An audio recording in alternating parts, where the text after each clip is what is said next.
volta com o seu programa Cidadania, um programa sobre o cidadão e seus direitos.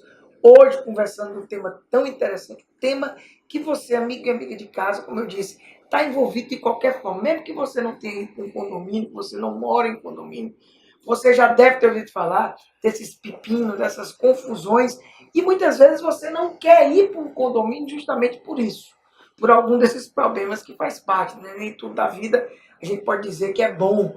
Tudo na vida, na verdade, para mim, tem o lado bom e o lado ruim. Eu sempre tenho essa filosofia de vida. Hoje, com a doutora Elisiane Carlos, né? Síndica, advogada, que está aqui batendo um papo fantástico com a gente sobre todas essas situações que envolvem os condomínios. Doutora Elisiane, quem está inadimplente pode participar das assembleias e votar? E quem não é o proprietário, por exemplo, casos de imóveis locados, pode também?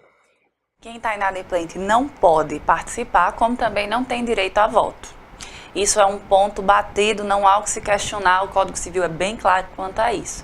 E em relação a inquilinos que querem votar e que estão munidos de procuração, esses sim podem votar, eles têm direito a voto.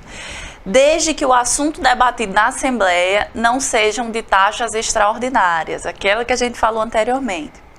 Porque são despesas, são melhorias, geralmente melhorias a longo prazo para o condomínio, que vai demandar de um investimento maior. Então, são assuntos muito delicados e que os moradores, a legislação como um todo, entende que é muito delicado a ponto de ser tratado por um inquilino, uma pessoa que está lá de passagem, que vai sair rápido, e eles entendem que essas pessoas não estão prontas para votar nesse sentido.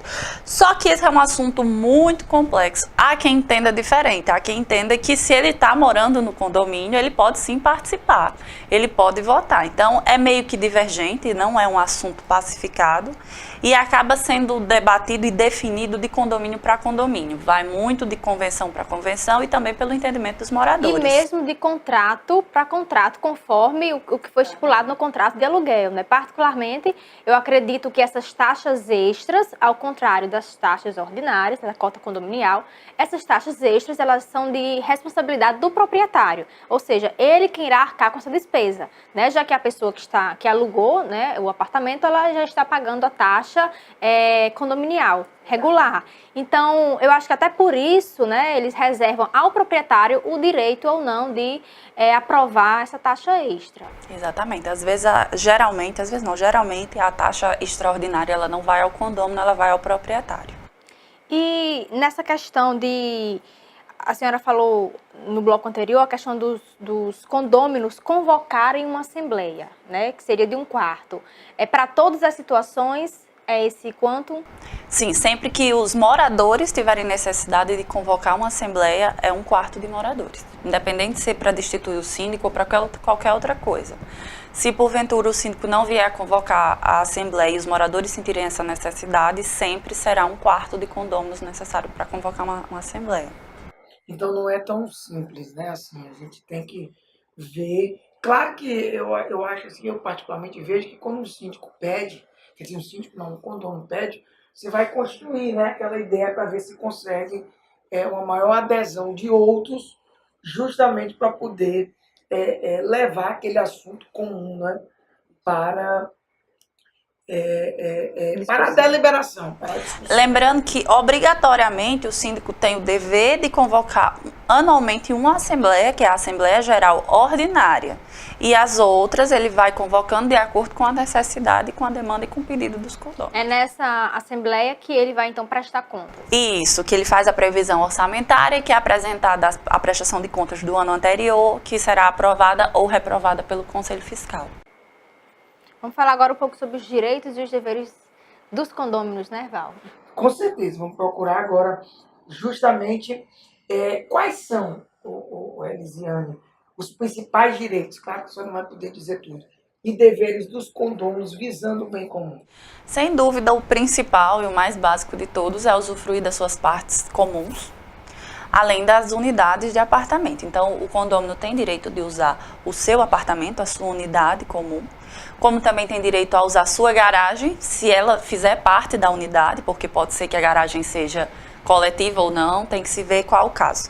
Além disso, ele pode usar as áreas comuns, é direito dele também ter acesso à prestação de contas, acesso aos investimentos, acesso às despesas, enfim, tudo que fizer parte da administração do condomínio é direito do condômino. Ele tem acesso total, desde que respeitando alguns limites, claro, ele tem que marcar previamente.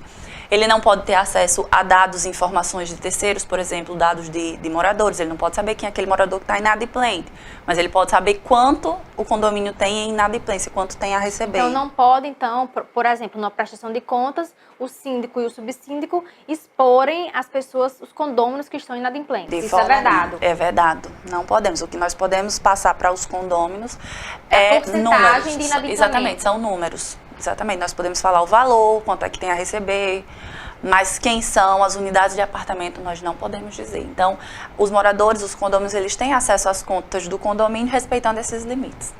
E a questão dos principais deveres, muita gente esquece, só quer saber dos Quer saber direitos. do direito, a gente tem batido Esquecem nisso dos aqui, deveres. Né, Joyce? Se você quer ir atrás do seu direito, eu penso que é sempre bom você primeiro cumprir os seus deveres. Principal dele, manter-se em dia com as despesas do condomínio. Principal dever do condômino é manter sua cota condominial em dia, é respeitar a coletividade, é isso que o doutor Val vinha falando, que está muito difícil, é o lado ruim do condomínio, é porque às vezes as pessoas não conseguem respeitar o espaço do outro. Mas então é um dever dos moradores que respeitem o ambiente coletivo, porque viver em condomínio é viver em coletividade, então é preciso respeitar o espaço do vizinho.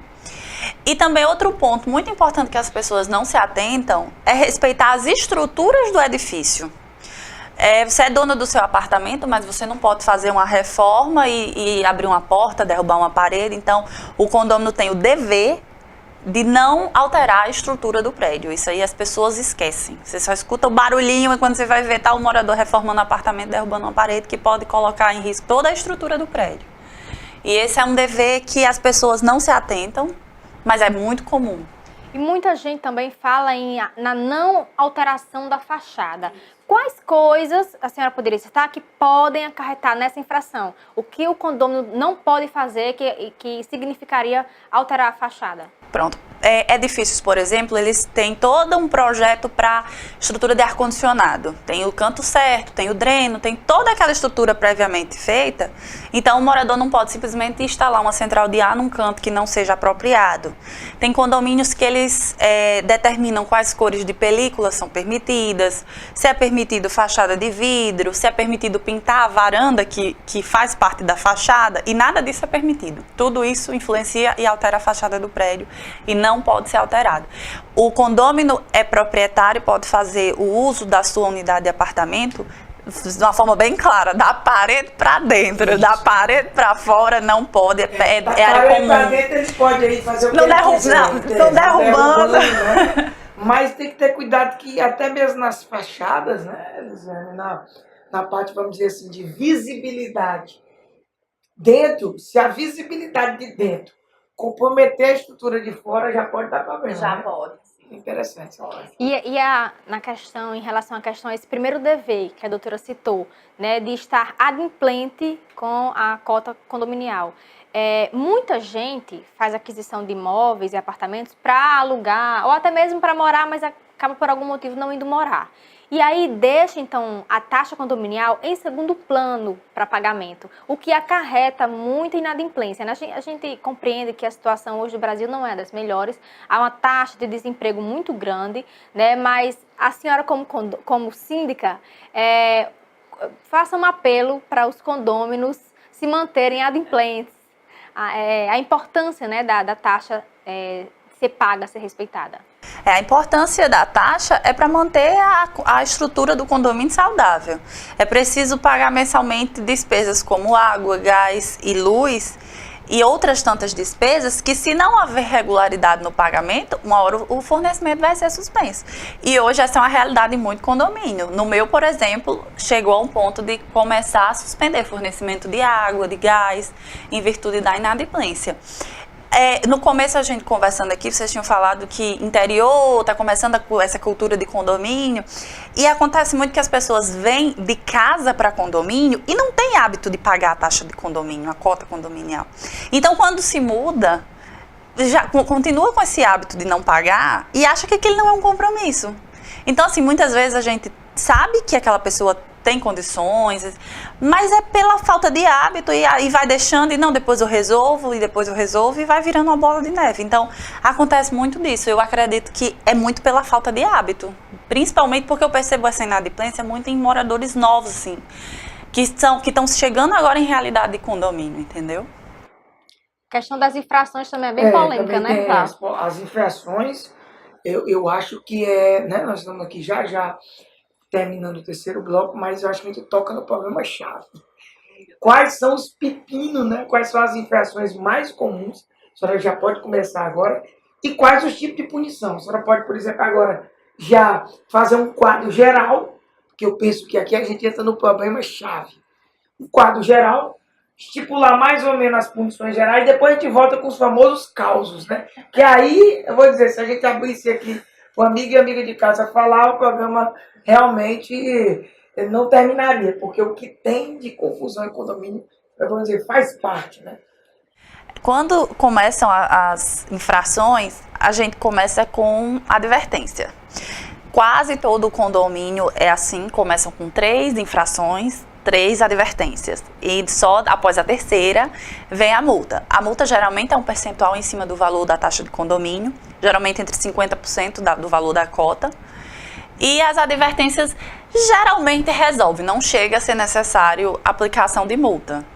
E o principal ponto-chave, assim, que mais tira o juiz da síndica é a questão de barulho. Mais uma vez eu volto ao ponto, as pessoas elas não têm hábito de condomínio, elas vêm de casa, com costumes de casa, e chegam numa realidade de condomínio que é totalmente diferente, e aí surge o problema. As pessoas não respeitam os horários de barulho, não respeitam horários para fazer faxina, para fazer mudança, para fazer reforma. E condomínio precisa de regras e precisa de horários, porque é um espaço coletivo, é um espaço dividido com várias famílias, e a gente tem que respeitar os horários e os limites. Aí a gente entra com as advertências e, se necessário, entra com a multa. Doutora Elisiane, nós vamos para um breve intervalo e voltamos daqui a pouquinho para o nosso bate-papo aqui sobre direito condominial, no 4º bloco do programa Cidadania. Então você não sai daí que a gente volta já com mais Cidadania. Até já!